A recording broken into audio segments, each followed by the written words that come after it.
Bike cover ಇದೆ, ಅದು 30,000.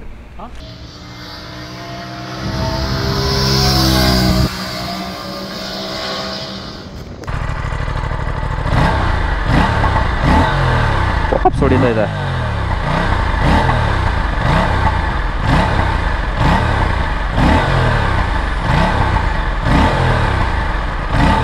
Pops ಹೊಡಿತೈತೆ ಗುರು. 190 ಮಿಡ್ ಕ್ಲಾಸಲ್ಲಿ 190 ಹೋಗ್ತಾ ಇದೆ, ಪರವಾಗಿಲ್ಲ.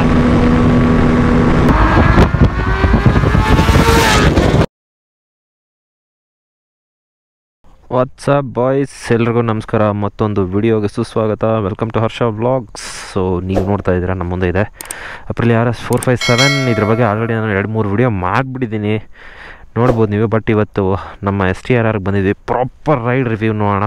ಸೊ ನೀವು ನೋಡ್ಬೋದು, ಇದು ವೈಟ್ ಕಲರು, ಇದು ಮಸ್ತಿದೆ ಕಲರು. ಸೊ ಇದ್ರ ಬಗ್ಗೆ ಆಲ್ರೆಡಿ ನಾನು ಹೇಳಿದ್ದೀನಿ ನಿಮಗೆ. 47 bhp, 47 Nm torque, 457 cc, parallel twin engine, value for money 5,20,000 on road Bangalore. ಮಸ್ತಾಗಿದೆ. ಹೈವೇಲಿ ಬರ್ಬೇಕಾದ್ರೂ ಕೇಳಿಸ್ಕೊಂಡೆ, ಸೌಂಡು ಸಖತ್ತಾಗಿ ಕೇಳುತ್ತೆ, ಡಿಫ್ರೆಂಟಾಗಿ ನೋಟು, ಎಕ್ಸಾಸ್ಟ್ ನೋಟು. ಸೊ ನೀವು ನೋಡ್ದಂಗೆ ಪ್ರಾಪರ್ RS V4 ಲುಕ್ಕು ನೋಡೋಕ್ಕೆಲ್ಲ ಸಖತ್ತಾಗಿದೆ. ಸೊ ನೀವು ನೋಡ್ಬೋದು, ಡಿಸ್ಪ್ಲೇ ನೀವು ಆಲ್ರೆಡಿ ನೋಡಿದ್ದೀರಾ. ಸೇಮು ನೆಕ್ಸ್ಟ್ ಸರ್ವಿಸ್ ಯಾವಾಗ ಅಂತ, ಇದು ಗಾಡಿ ಟೆಂಪ್ರೇಚರು, ಬ್ಯಾಟ್ರಿ ರೇಂಜು, ಇದು ಓಕೆನಾ, ಔಟ್ಸೈಡ್ ಟೆಂಪ್ರೇಚರು. ಸೊ ಇಲ್ಲಿ ನೋಡ್ಬೋದು ನೀವು, ಸಿಂಗಲ್ ಇದರಲ್ಲಿ ಈಕೋ, ಸ್ಪೋರ್ಟು, ರೈನು ಚೇಂಜ್ ಆಗುತ್ತೆ. ಸೊ ಇನ್ನು ಮಿಕ್ಕಿದೆಲ್ಲ ಕಸ್ಟಮೈಸ್ ಚೇಂಜ್ ಮಾಡ್ಬೋದು. ಫುಲ್ ಗಲೇಜ್ ಆಗ್ಬಿಟ್ಟಿದೆ ಮಳೆ ಬಂದ್ಬಿಟ್ಟು. ಸೊ ಪಿಲಿಯನ್ ಸೀಟು ಕಂಫರ್ಟಬಲ್ ಇದೆ. ಸೊ ಐ ಥಿಂಕ್ ಅಷ್ಟೇ ಅನಿಸುತ್ತೆ. ನಾನು ನಿಮಗೆಲ್ಲ ಹೇಳಿದ್ದೀನಿ, ಕೂಲಿಂಗ್ ಸಿಸ್ಟಮ್ ಪ್ರತಿಯೊಂದು ಚೆನ್ನಾಗಿದೆ. ಟ್ರಾಫಿಕಲ್ಲಿ ಅವ್ರು ಯಾವಾಗೂ ಡೈಲಿ ಯೂಸ್ ಮಾಡ್ತಾರಂತೆ, ಚೆನ್ನಾಗೇ ಇದೆಯಂತೆ ಇಲ್ಲಿವರೆಗೂ. ಟೈರ್ಸು ಅಪ್ರಿಲಿಯಾ ಅವರ ಟೈಯಪ್ಪಲ್ಲಿ ಬರೋದಿದು, ಚೆನ್ನಾಗಿದೆ. Soft compound mix. Euro grip ಯಾವುದಿದು, TVS ಏನೋ ಗೊತ್ತಿಲ್ಲ ನನಗೆ. ಯೂರೋ ಗ್ರಿಪ್ ಅಂತ ಇದೆ, ಬಟ್ ಅಪ್ರಿಲಿಯಾ ಅಂತಿದೆ. ಐ ಥಿಂಕ್ ಯೂರೋ ಗ್ರಿಪ್ ಬರೋ TVS ಅಲ್ಲೇ ಅನಿಸುತ್ತೆ. ಸೊ ನೀವು ನೋಡ್ಬೋದು, ಡೀಟೇಲಾಗಿ ಚೆನ್ನಾಗೇ ಇದೆ ಗಾಡಿ. ನೋಡೋಕ್ಕೆ ಮಾತ್ರ ಪ್ರಾಪರ್ ಪ್ರೀಮಿಯಮ್ ಆಗಿದೆ. ಈವನ್ ಕ್ವಾಲಿಟಿ ಕೂಡ ಚೆನ್ನಾಗಿದೆ. ಕಾಸ್ಟು ಎಲ್ಲ ಕಡಿಮೆನೇ ಇದೆ. ಸೊ DRL ನೋಡ್ಬೋದು ನೀವು. ಹೇಳ್ತಿದ್ದಿಲ್ಲ, ಪ್ರಾಪರ್ RS V4 ಅನಿಸುತ್ತೆ. ಸೊ ಬನ್ನಿ ಈಗ ಓಡಿಸೋಣ. ಸೊ ಸ್ಪೋರ್ಟ್ಸ್ ಮಾಡಲ್ ಇದ್ದೀವಿ ಈಗ. Let's go. ಗ್ರಂಟ್ ಮಸ್ತಾಗಿದೆ ಗುರು. ಎಕ್ಸಾಸ್ಟ್ ನೋಟು ನಿಮಗೆ ಕೇಳಿಸ್ತೀನಿ ರೀ.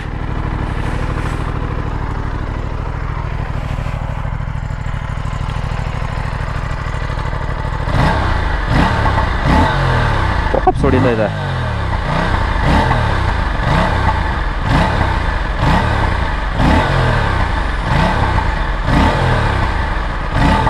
ಪಾಪ್ಸ್ ಹೊಡಿತೈತೆ ಗುರು. ಕ್ರೇಜಿ. ಅಯ್ಯೋ, ಪಾಪ್ಸ್ ಹೊಡಿತಾ ಇದೆ ಗಾಡಿ, ಮಸ್ತಾಗಿದೆ. Let's go. ಈ ಗಾಡಿಗೆ ಇನ್ನೂ ಕ್ವಿಕ್ ಶಿಫ್ಟರ್ ಏನೂ ಹಾಕ್ಸಿಲ್ಲ. ಕ್ವಿಕ್ ಶಿಫ್ಟರೆಲ್ಲ ಹಾಕಿಸ್ಬೋದು ಈ ಗಾಡಿಗೆ. ಸೊ ಮೈಲೇಜು ಅರೌಂಡ್ 25 ಆ ಥರ ಬರುತ್ತಂತೆ. ನೋಡೋಣ, ಹೊಡೆಯೋಣ, ಚಚ್ಚನ ಬನ್ನಿ. ಓ ಮೈ ಗಾಡ್,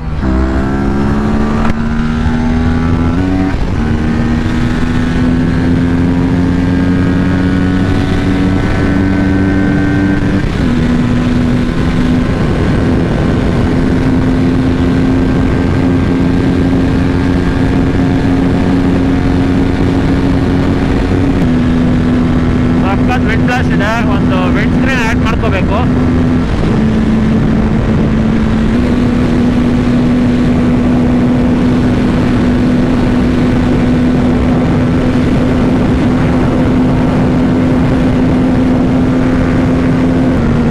ಐ ಥಿಂಕ್ 200 ಹೋಗುತ್ತೆ ಈ ಗಾಡಿ. ಮಳೆ ಬೇರೆ ಇದೆ, ಚಾನ್ಸ್ ತೊಗೊಳಕ್ಕಾಗಲ್ಲ.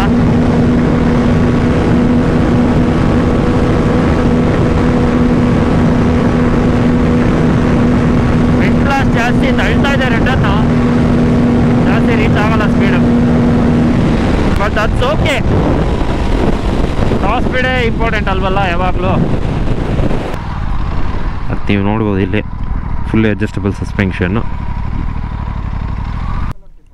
ಮತ್ತು ಇನ್ನೊಂದು ವಿಷಯ ಏನಪ್ಪ ಅಂದರೆ, ಯಾಕೆ ಇದು ಟಾಪ್ ಸ್ಪೀಡ್ ಜಾಸ್ತಿ ಹೋಗ್ತಿರಲ್ಲ ಅಂದರೆ, ಸೊ ಇದು ಇನ್ನೂ ಫುಲ್ RPM ಅನ್ಲಾಕ್ ಆಗಿಲ್ಲ. ಸೊ ಹಂಗಾಗಿ ಇದು ಟಾಪ್ ಸ್ಪೀಡ್ ಜಾಸ್ತಿ ಹೋಗ್ತಿಲ್ಲ. ಸೊ ಸೆಕೆಂಡ್ ಸರ್ವಿಸ್ ಆದಮೇಲೆ ಫುಲ್ RPM ಅನ್ಲಾಕ್ ಆಗುತ್ತೆ, ಆವಾಗ ಆ್ಯಕ್ಚುಲಿ 200+ ಹೊಡಿಬೋದು. ಕ್ವಿಕ್ ಶಿಫ್ಟ್ ಅವರೇ ಹಾಕ್ಸಿಲ್ವಾ ನೀವು? ಸ್ಟಾರ್ಟಿಂಗ್ ಪ್ರೈಸ್ 30,000 ಇತ್ತು, ಹ್ಮ್. ಈಗ 20,000ಗೆ ಡಿಕ್ರೀಸ್ ಆಗಿದೆ. ಸೊ ಈಗ ಹಾಕ್ಸ್ತೀನಿ ನಾನು. ಸೊ ಕಾಸ್ಟು ಕಡಿಮೆ ಮಾಡಿದ್ದಾರೆ. ಇನ್ನೂ ಸ್ಟಾಕ್ ಇಲ್ಲ, ಬಂದರೆ ಹಾಕ್ಸ್ತೀನಿ. ಬ್ರೋ ಈಗ ಫಸ್ಟ್ ಸರ್ವಿಸ್ ಆಗಿದೆ ಅಲ್ವಾ? ಫಸ್ಟ್ ಸರ್ವಿಸ್ ಕಾಸ್ಟ್ ಎಷ್ಟಾಯಿತು? 4,000 ಆಯ್ತು. 4,000. ಬರೀ ಆಯಿಲ್ ಫಿಲ್ಟರ್ ಅಷ್ಟೇ ಅಲ್ವಾ ಚೇಂಜ್ ಮಾಡಿರೋದು? ಆಯಿಲ್ ಫಿಲ್ಟರ್ ಅಷ್ಟೇ. ಲೇಬರ್ ಅದರಲ್ಲಿ ಕಾಸ್ಟ್ ಇನ್ಕ್ಲೂಡ್ ಆಗಿರಲಿಲ್ಲ. ಫಸ್ಟ್ ಫ್ರೀ ಸರ್ವಿಸ್ ಇದೆಯಾ? ಹೌದು, ಫಸ್ಟ್ ಫ್ರೀ ಸರ್ವಿಸ್ಗೇನೆ ಆಯಿಲ್ ಚೇಂಜ್ ಮಾಡಿದ್ದಾರೆ, ಆಯಿಲ್ ಫಿಲ್ಟರ್ ಚೇಂಜ್ ಮಾಡಿದ್ದಾರೆ, ಚೈನ್ ಲೂಬ್ ಮಾಡಿದ್ದಾರೆ, ಗಾಡಿನ ಪಾಲಿಶ್ ಮಾಡಿಕೊಟ್ಟಿದ್ದಾಗೆ 4,000 ಆಗಿದೆ. ಓಕೆ, ಎಷ್ಟು ಫ್ರೀ ಸರ್ವಿಸ್ ಬರುತ್ತೆ ಇನ್ನೂ ಗೊತ್ತಾ? Total 3 services. 3 free. First service 1,000 ಇರುತ್ತೆ, ಸೆಕೆಂಡ್ 6,000 ಇರುತ್ತೆ. So every 6 months? Every 6 months or 6,000. Okay. ಅದೇ ನನಗೆ ಫಸ್ಟ್ ಸರ್ವಿಸೇ 4,000 ಅಂತಂದರೆ ಇನ್ನು ನೆಕ್ಸ್ಟ್ ಎಷ್ಟಾಗುತ್ತೋ ಅಂತ ಅನ್ನಿಸ್ತಿದೆ. Paid plus next air filter change ಮಾಡ್ತಾರೆ, ಇನ್ನೂ ಬೇರೆ ಬೇರೆ ಮಾಡ್ತಾರೆ ನೆಕ್ಸ್ಟು. ಬರೀ ಆಯಿಲ್ ಫಿಲ್ಟ್ರ್ ಆಯಿಲ್ಗೆ ಇಷ್ಟ ಆಗಿದೆ ಅಂದರೆ ಇನ್ನೂ ಯಾರ್ದು ಥರ್ಡ್ ಸರ್ವಿಸ್ ಮುಗ್ದಿರಲ್ಲ. ಮೇ ಬಿ ಥರ್ಡ್ ಸರ್ವಿಸ್ ಮುಗಿದ ಮೇಲೆ ಪೇಯ್ಡ್ ಸ್ಟಾರ್ಟ್ ಆದಮೇಲೆ ಗೊತ್ತಾಗುತ್ತೆ. So far so good. ಇಷ್ಟು ದಿವಸ ಆಯ್ತಲ್ಲ, ಅಂದರೆ 1,000 ಓಡಿಸಿದ್ದೀರಾ, ಹೆಂಗಿದೆ ಫೀಲು? ಎಷ್ಟಿದೆ ಫೀಲ್? ನನಗಂತೂ ತುಂಬ ಚೆನ್ನಾಗಿದೆ. ಆ ಫೀಲೇ ಬೇರೆ. ಅಂದರೆ ಈ ಗಾಡಿಗಿರೋ ಮೈನರ್ ಇಶ್ಯೂಸ್ ಬಿಟ್ಟರೆ ಆ ಗಾಡಿ ಕೊಡೋ ಫೀಲ್ ತುಂಬ ಚೆನ್ನಾಗಿದೆ.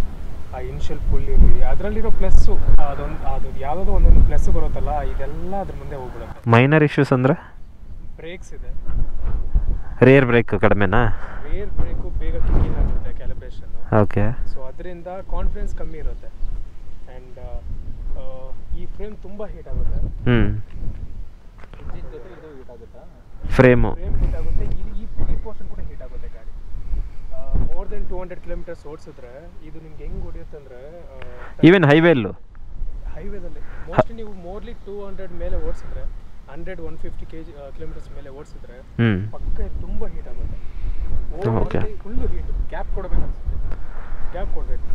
ಅಲ್ಲ, ಬಟ್ ಹೈವೇಗೆ ಹೋದಾಗ ನಿಮಗೆ ಗಾಳಿ ಎಷ್ಟಿರುತ್ತೆ? ಕೂಲ್ ಆಗಬೇಕಲ್ವಾ? ಏನಾದ್ರೆ ಗಾಡಿ ಪ್ರೆಷರ್ ಇದೆಯೋ ಅದು ಕೂಲ್ ಆಗ್ತಿದೆ, ಬಟ್ ಅದರಿಂದ ಇದು ಹೀಟ್ ಆಗಿರುತ್ತಲ್ಲ, ಇದು ಕೂಲ್ ಆಗ್ತಿಲ್ಲ. ಗಾಡಿ ನಿಮಗೆ 107 ಇಂದ 96ಗೆ ಸಡನ್ ಆಗಿ 107 ಇಂದ ಸ್ಟಾರ್ಟ್ ಆಗಿ 96ಗೆಲ್ಲ ಸ್ಟಾಪ್ ಮಾಡಿಬಿಡುತ್ತೆ, ಬೇಗ ಅದು ಕೂಲ್ ಮಾಡುತ್ತೆ. ಬಟ್ ಈ ಫ್ರೇಮ್ಸ್ ಏನಿದೆಯೋ ತುಂಬಾ ಹೀಟ್ ಆಗುತ್ತೆ.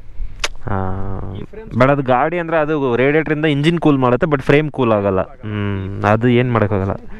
ಹಂಗಾರೆ ಒಂದು ಕೆಲಸ ಮಾಡೋಣ, ಇದಕ್ಕೆ ಸಪ್ರೇಟ್ ರೇಡಿಯೇಟರ್ ಮಾಡಿಸ್ತೀರಾ? ತೆಗೆದ್ಬಿಟ್ಟು ಒಳಗಡೆ ಬಿಡೋಣ, ಅದು ಹಂಗೆ ಕೂಲ್ ಆಗ್ತಾ ಇರುತ್ತೆ ಅದ್ರ ಜೊತೆ. ಕ್ವಾಲಿಟಿ ಅಲ್ಲ, ಮತ್ತೆ ಅಡ್ಜಸ್ಟಬಲ್ ಲಿವರು ಇಲ್ಲ. ಇದು ಕಾಸ್ಟ್ಲಿಯಸ್ಟ್ ಆಕ್ಚುಲಿ. ಇದು 5,000, ಇದು 5,000 ಕಾಸ್ಟ್ ಆಗುತ್ತೆ. ಅದು ಅಡ್ಜಸ್ಟಬಲ್ ಇಲ್ಲ. ಅಡ್ಜಸ್ಟ್ ಅಂದ್ರೆ ಬರೋದು 5,000 ಕೊಟ್ಟರೆ ಅಡ್ಜಸ್ಟಬಲ್ ಕೊಡ್ತಾರೆ. ಓಕೆ. ಓ, ಇದೆ ಆಕ್ಸೆಸರಿ ಇದೆ. ಏನೇನಿದೆ ಆಕ್ಸೆಸರಿ? ವಿಂಡ್ ಸ್ಕ್ರೀನ್ ಇದೆ, ಅಡ್ಜಸ್ಟಬಲ್ ಲಿವರ್ ಅಂಡ್ ಬ್ರೇಕ್ಸ್ ಇದೆ, ನಿಮಗೆ ಕಿಕ್ ಶಿಫ್ಟರ್ ಬರುತ್ತೆ, ರೇಡಿಯೇಟರ್ ಗಾರ್ಡ್ ಬರುತ್ತೆ, ಮತ್ತೆ ಇದೂನು ಇದೆ, ಸ್ಪೂಲ್ಸ್. ಓಕೆ. ತುಂಬಾ ಇದೆ ಆಕ್ಸೆಸರೀಸ್ ಅಂತ. ಆ ಬೈಕ್ ಕವರ್ ಇದೆ, ಅದು 30,000. ಬಟ್ ಕಾಸ್ಟ್ಲಿ ಇದೆಯಾ? ಬಟ್ ಆಕ್ಸೆಸರೀಸ್ ಕಾಸ್ಟ್ಲಿ ಇದೆ. ಏನಾದರೆ ನಮಗೆ ಇಂಡಿಯಾದಲ್ಲಿ ಮ್ಯಾನುಫ್ಯಾಕ್ಚರ್ ಆಗ್ತಿದೆಯೋ ತುಂಬ ಕಡಿಮೆ ಕಾಸ್ಟ್. ಇದು ಈವನ್ ಈ ವಿಂಡ್ ಸ್ಕ್ರೀನ್ ನಮಗೆ 900 ಬರುತ್ತೆ. ಓಕೆ. ಚಾರ್ಜಿಂಗ್ ಪೋರ್ಟು 1000 ಬಂದ್ಬಿಡುತ್ತೆ. But kick shifter previously 30,000 launch ಮಾಡಿದ್ದು, ಅದು ಯಾರು ಜಾಸ್ತಿ ತಗೊಂಡಿಲ್ಲ ಅನ್ಸುತ್ತೆ ಜಾಸ್ತಿ ಜನ. ಈಗ 20,000ಗೆ ಕಮ್ಮಿ ಮಾಡಿದ್ದಾರೆ. ಅದು ಮಾಡಿದ್ಮೇಲೆ ಸ್ಟಾಕಲ್ಲಿ 30,000 ಜಾಸ್ತಿನೇ ಆ್ಯಕ್ಚುಲಿ. ಅರೌಂಡ್ ನಾನು ಎಕ್ಸ್ಪೆಕ್ಟ್ ಮಾಡಿದ್ದು 15-20 ಇರ್ಬೋದು ಮ್ಯಾಕ್ಸಿಮಮ್ ಅಂದ್ಕೊಂಡೆ. 30ಗೆ ಲಾಂಚ್ ಮಾಡಿದ್ರು. ಆವಾಗ್ಲೂ ತುಂಬ ಜನ ಹಾಕ್ಸಿದ್ರು, ಟಿವಿ ಅವ್ರು ಕೂಡ ಹಾಕ್ಸಿದ್ರು. ಈಗ ಪ್ರೆಸೆಂಟ್ಲಿ 20,500 ಇದೆ, ಇನ್ಕ್ಲೂಡಿಂಗ್ ಫಿಟ್ಟಿಂಗ್ಸ್ ಎಲ್ಲ ಸೇರಿ 21 ಆಗುತ್ತೆ. ಅಂದರೆ ಫಿಟ್ಟಿಂಗ್ ಚಾರ್ಜಸ್ ಎಲ್ಲ ಸೇರಿ. ಬಟ್ ವರ್ಕ್ ಆಗುತ್ತೆ ಚೆನ್ನಾಗಿ? ನಾನು ಕೇಳ್ಪಟ್ಟೆ ತುಂಬ ಚೆನ್ನಾಗಿ ವರ್ಕ್ ಆಗ್ತಿದೆ ಅಂತ. Okay. But more than 4,000 RPM ಮೇಲೆ. ನಾರ್ಮಲ್ ಆಗಿ ಅಂದರೆ 4,000 ಬಿಲೋ ಅಷ್ಟೊಂದು ಏನಿಲ್ಲ. 4,000 ಮೇಲೆ ತುಂಬ ಚೆನ್ನಾಗಿದೆ ಅಂತ ಎಕ್ಸ್ಪೀರಿಯನ್ಸ್ ಎಲ್ಲ ಕೊಟ್ಟಿರೋರೆಲ್ಲ. ಅಪ್ರಿಲಿಯಾ ರೈಡರ್ಸ್ ಕ್ಲಬ್ ಅಂತ ಒಂದಿದೆ ವಾಟ್ಸಪ್ ಗ್ರೂಪು, ಅದರಲ್ಲಿ ಎಲ್ಲ ತುಂಬ ಜನ RS457 ಓನರ್ಸ್ ಮಾತ್ರ ಇದ್ದಾರೆ. ಅವ್ರು ರಿವ್ಯೂಸ್ ಆಗ್ತಾ ಇರ್ತಾರೆ, ಪ್ರಾಬ್ಲಮ್ ಏನೇನಿದೆ ಅಂತ, ಏನೇನು ಅಪ್ಡೇಟ್ ಮಾಡಿಸಿದ್ದಾರೆ ಅಂತ. ಅದೆಲ್ಲ ಮಾಡಿದಾಗ ನೋಡಿದೆ ಕಿಕ್ ಶಿಫ್ಟರ್ ತುಂಬ ಜನ ರಿವ್ಯೂಸ್, ಪ್ರಾಪರ್ ಗುಡ್ ರಿವ್ಯೂಸ್ ಕೊಟ್ಟಿದ್ದಾರೆ. ಓಕೆ. ಇದರಲ್ಲಿ ಇನ್ನೊಂದು ಬ್ಯಾಟ್ರಿ ಡ್ರೈನ್ ಇಶ್ಯೂ. ಅದು ರೀಸೆಂಟ್ಲಿ ನಾನು ಇವತ್ತೇ, ಈ 20 ಡೇಸಲ್ಲಿ ನಾನು ಇವತ್ತೇ ಫಸ್ಟ್ ಟೈಮ್ ನೋಡಿದ್ದು. ಇವತ್ತೊಂದು ದಿನ ಬ್ಯಾಟ್ರಿ ಡ್ರೈನ್ ಆಗಿತ್ತು, ಸ್ಟಾರ್ಟ್ ಆಗಿಲ್ಲ. ಅದಕ್ಕೆ ಮುಂಚೆ ನಾನೇನು ಬ್ಯಾಟ್ರಿ ಇಶ್ಯೂ ನೋಡಿಲ್ಲ. ಸ್ಟಾರ್ಟ್ ಆಗಿಲ್ಲ, ಆಮೇಲೆ ಏನು ಮಾಡಿದ್ರಿ? ಸ್ವಲ್ಪ ಹೊತ್ತಾದ್ಮೇಲೆ ಅದೇ ಸ್ಟಾರ್ಟ್ ಆಯಿತು. ಅಂದರೆ ನಾವು ಸ್ಟಾರ್ಟ್ ಮಾಡಿದ್ಮೇಲೆ ಸ್ಟಾರ್ಟ್ ಆಯಿತು. ಮೇ ಬಿ ಏನೋ ಇಶ್ಯೂ ಇದೆ. 5 ಮಿನಿಟ್ಸ್ ಸ್ಟಾರ್ಟ್ ಆಗಿಲ್ಲ. ಸೆವೆರಲ್ ಟೈಮ್ಸ್ ಟ್ರೈ ಮಾಡಿದ್ವಿ, ಬಟ್ ಅದು ಸ್ಟಾರ್ಟ್ ಆಗಿಲ್ಲ. ಪ್ಲಾಂಟ್ ಇಂದ ಬರೋದು ಇದು ಡ್ರೈ ಬ್ಯಾಟ್ರಿನೇ ಅಲ್ವಾ? ಆಮೇಲೆ ಎಲ್ಲ ಡ್ರೈ ಬ್ಯಾಟ್ರಿನೇ ಬರೋದು ಬ್ರೋ, ಎಲ್ಲ ಡ್ರೈ ಬ್ಯಾಟ್ರಿನೇ ಬರೋದು ಈಗ. ಐ ಥಿಂಕ್ ಅದು ಬ್ಯಾಟ್ರಿ ಇಶ್ಯೂ ಅಲ್ಲ ಅನಿಸುತ್ತೆ. ಒನ್ಸ್ ಬ್ಯಾಟ್ರಿ ಲೋ ಆದರೆ ಮತ್ತೆ ಸ್ಟಾರ್ಟ್ ಆಗುತ್ತೆ, ಬೇರೆ ಏನೋ ಇಶ್ಯೂ ಅನಿಸುತ್ತೆ. ಹೌದು, ವಾರಂಟಿ ಎಷ್ಟು ವರ್ಷ ಇದಕ್ಕೆ? 2 years. ಎಕ್ಸ್ಟೆಂಡೆಡ್ ಆ ಥರ ಏನು ಆಪ್ಷನ್ ಇಲ್ಲ, ಏನಿಲ್ಲ.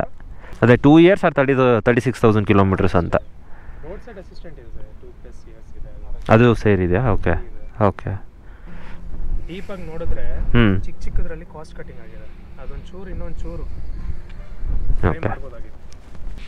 ಹೆಡ್ಲೈಟ್ ಎಲ್ಲ ಚೆನ್ನಾಗಿದೆ ಅಲ್ವಾ? ಆವ್ರೇಜಾ? ಓಕೆ ಓಕೆ, ವರ್ಕ್ ಆಗುತ್ತೆ, ಬಟ್ ಅಷ್ಟೊಂದು ಬ್ರೈಟ್ ಆದರೆ ಇಲ್ಲ ಪಕ್ಕ. ಓಕೆ. ನೀವು ಇನ್ನೊಂದು ಟರ್ನ್ ಮಾಡಿದಾಗ ಇದು ಟಚ್ ಆಗುತ್ತೆ. ಇದು ಟ್ಯಾಂಕ್ ಟಚ್ ಆಗುತ್ತಾ? ಟಚ್ ಆಗುತ್ತೆ, ನೀವು ಟೋಟಲಿ ಟರ್ನ್ ಮಾಡೋಕ್ಕಾಗಲ್ಲ ಫುಲ್ಲಾಗಿ.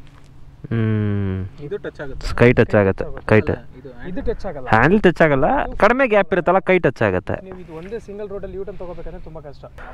ಪ್ಲಸ್ ಇದಕ್ಕೆ ಇದು ಬರಲ್ಲ, ವೀಲ್ ಹಗ್ಗರಲ್ಲ, ಏನು ಬರಲ್ಲ, ಫುಲ್ ಎಗಿರುತ್ತೆ. ಫುಲ್ ಹೆಂಗೆಗಿರಿದೆ ನೋಡಿ. ಅಯ್ಯೋ, ಫ್ರಂಟ್ ಇದು ಕಮ್ಮಿ ಇರೋದ್ರಿಂದ ಅಲ್ಲಿವರೆಗೆ ಎಗಿರಿದೆ.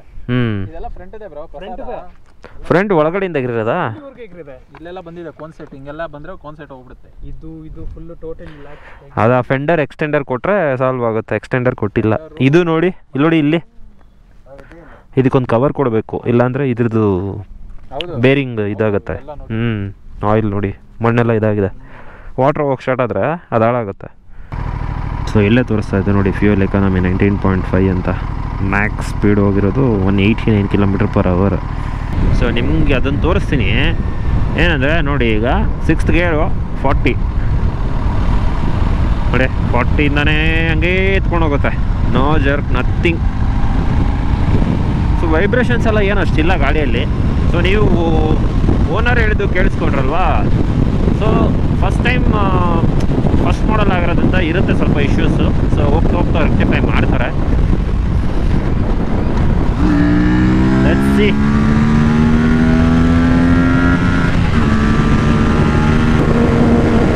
ಬ್ರೇಕಿಂಗ್ ನೋಡೋಣ ಬನ್ನಿ.